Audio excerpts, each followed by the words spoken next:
ಮಧ್ಯರಾತ್ರಿಯಿಂದಲೇ ಲಾರಿಗಳು ರೋಡ್ಗೆ ಇಳಿದಿಲ್ಲ. ಶಿವಮೊಗ್ಗದಲ್ಲೂ ಲಾರಿ ಮುಷ್ಕರಕ್ಕೆ ಉತ್ತಮ ಪ್ರತಿಕ್ರಿಯೆ ಸಿಕ್ಕಿದೆ. ನಿಂತ ಸ್ಥಳದಲ್ಲಿಯೇ ಲಾರಿಗಳು ನಿಂತಿವೆ. ಆದಷ್ಟು ಬೇಗ ಸರ್ಕಾರ ನಮ್ಮ ಸಮಸ್ಯೆಗೆ ಸ್ಪಂದಿಸಬೇಕು, ಬೇಡಿಕೆಗಳನ್ನು ಈಡೇರಿಸಬೇಕು. ಇಲ್ಲದಿದ್ದರೆ ಹೋರಾಟ ರಾಜ್ಯಾದ್ಯಂತ ಮುಂದುವರಿಯುತ್ತೆ ಅಂತ ಲಾರಿ ಮಾಲೀಕರ ಸಂಘದವರು ಎಚ್ಚರಿಕೆ ನೀಡಿದ್ದಾರೆ.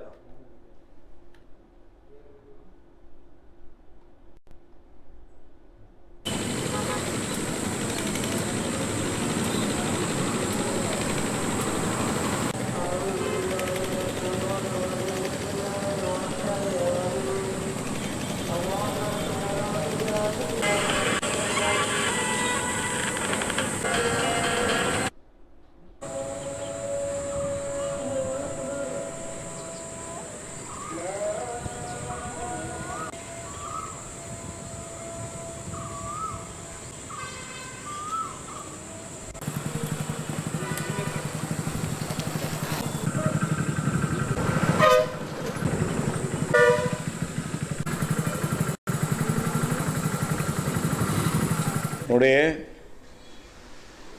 ಕರ್ನಾಟಕ ರಾಜ್ಯದಲ್ಲಿ ನಿನ್ನೆ ರಾತ್ರಿಯಿಂದ ಮುಷ್ಕರ ಮಾಡಬೇಕು ಅಂತ ನಮ್ಮ ರಾಜ್ಯ ಅಧ್ಯಕ್ಷರಾದ ಷಣ್ಮುಖಪ್ಪನವರು ಆದೇಶ ಕೊಟ್ಟಿದ್ದಾರೆ. ಯಾವ ಉದ್ದೇಶಕ್ಕೆ ನಾವು ಈ ಲಾರಿ ಮುಷ್ಕರ ಮಾಡ್ತಾಯಿದ್ದೀವಿ ಅಂದರೆ, ಮೊದಲನೇದಾಗಿ ಕೇಂದ್ರ ಸರ್ಕಾರ, ರಾಜ್ಯ ಸರ್ಕಾರ ಎರಡು ಡೀಸೆಲ್ಲು ಪೆಟ್ರೋಲ್ ಮೇಲೆ ಸಿಕ್ಕಾಪಟ್ಟೆ ಸುಂಕ ಹಾಕಿದೆ. ಸುಂಕ ಅಂದರೆ ಟ್ಯಾಕ್ಸು. ಆ ಟ್ಯಾಕ್ಸ್ ಸೇರಿ ನಾವು 1 ಲೀಟ್ರಿಗೆ ಇವತ್ತು 102 ರೂಪಾಯಿ ಪೆಟ್ರೋಲಿಗೆ ಕೊಡ್ತಾಯಿದ್ದೀವಿ, 91 ರೂಪಾಯಿ ಚಿಲ್ಲರೆ ಡೀಸೆಲಿಗೆ ಕೊಡ್ತಾಯಿದ್ದೀವಿ 1 ಲೀಟ್ರಿಗೆ. ಅಲ್ಲಿಗೆ ಹಳೆ ರೇಟ್ಗೂ ಈಗಿರೋ ರೇಟ್ಗೂ 2 ರೂಪಾಯಿ ಸಮ್ ಪೈಸೆ ಡಿಫ್ರೆನ್ಸ್ ಆಯಿತು. ಇದರಿಂದ ಏನಾಗಿದೆ, ಲಾರಿ ಓಡಿಸೋದು ಭಾರಿ ಕಷ್ಟ ಇದೆ. ಆಮೇಲೆ ಲಾರಿ ಟ್ಯಾಕ್ಸ್ ಕಟ್ಟೋದು, ಅಗತ್ಯ ಬೆಲೆಗಳು ಎಲ್ಲವೂ ಜಾಸ್ತಿ ಆಗಿದೆ. ಈ ಉದ್ದೇಶದಿಂದ ನಮ್ಮ ಸ್ಟೇಟ್ ಲಾರಿ ಫೆಡರೇಷನ್ ಅಧ್ಯಕ್ಷರಾದ ಷಣ್ಮುಖಪ್ಪನವರು ಕರೆ ಕೊಟ್ಟಿದ್ದಾರೆ. ನಾವು ಶಿವಮೊಗ್ಗದಲ್ಲಿ ನಾವು ಒಂದು 2-3 ದಿವಸ ಮುಂಚೆನೇ ಅನೌನ್ಸ್ ಮಾಡಿ ಎಲ್ಲ ಲಾರಿ ನಿಲ್ಲಿಸಬೇಕು, ಯಾರೂ ಕಳಿಸ್ಬಾರ್ದು ಅಂತ ನಾವು ಹೇಳಿದ್ದೀವಿ.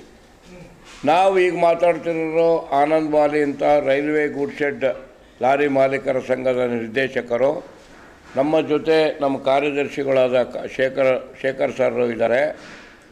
ಈ ಉದ್ದೇಶಕ್ಕೆ ಅನಿರ್ದಿಷ್ಟಾವಧಿ ಮುಷ್ಕರ ನಾವು ನಡೆಸ್ತಾ ಇದ್ದೀವಿ. ಸರ್ಕಾರ ಕೂಡಲೇ ಏನು ಒಂದು ಡೀಸೆಲ್ ಬೆಲೆ ಜಾಸ್ತಿ ಮಾಡಿದರೆ ಹಿಂಪಡಿಬೇಕು. ಎರಡನೇದು, ಇಲ್ಲಿ ಟೋಲ್ಗಳಿಗೆ ಎಲ್ಲ ಟೋಲಲ್ಲೂ ಈ ಸುಂಕ ಜಾಸ್ತಿ ಮಾಡ್ಯಾರೆ. ಯಾಕೆಂದರೆ ಆ ಟೋಲ್ನ ಎಲ್ಲ ತೆಗೆದುಬಿಡಬೇಕು. ಆಮೇಲೆ ಬಾರ್ಡ್ರ್ ಚೆಕ್ ಪೋಸ್ಟ್ಗಳೆಲ್ಲ ತೆಗೆದುಬಿಡಬೇಕು, ಎಲ್ಲ ನಮಗೆ ಫ್ರೀ ಮಾಡಿಕೊಡ್ಬೇಕು. ಆಮೇಲೆ RTO ಆಫೀಸ್ನವರು ಪ್ರತಿ ಒಂದು ಜಿಲ್ಲೆ ಬಿಟ್ಟು ಜಿಲ್ಲೆ ಹೋದರೆ ಕಿರುಕುಳ ಕೊಡ್ತಾರೆ. ಅವ್ರ ಕಾಟನೂ ರಾಜ್ಯ ಸರ್ಕಾರ ಕಮ್ಮಿ ಮಾಡಬೇಕು. ಇವೆಲ್ಲ ಬೇಡಿಕೆ ಏನು ನಾವೊಂದು 7, 8, 9 ಬೇಡಿಕೆ ನಮ್ಮ ಸ್ಟೇಟ್ ಫೆಡರೇಷನ್ ಕಾಲ್ಫರ್ ಮಾಡಿದೆ, ಅವನ್ನೆಲ್ಲ ವಜಾ ಮಾಡಬೇಕು. ಇವತ್ತು ನಾಳೆ ಸ್ವಲ್ಪ ಆಹಾರ ಧಾನ್ಯ ತರಕಾರಿ ಸಿಗ್ಬೋದು. ಇದು ಹಿಂಗೆ ಕಂಟಿನ್ಯೂ ಆದರೆ ನಾಳೆ ನಾಡ್ದು ತರಕಾರಿನೂ ಇಲ್ಲ, ದಿನಸಿನೂ ಇಲ್ಲ, ಯಾವ ಲೋಡು ಆಗಲ್ಲ, ಅನ್ಲೋಡ್ ಆಗಲ್ಲ.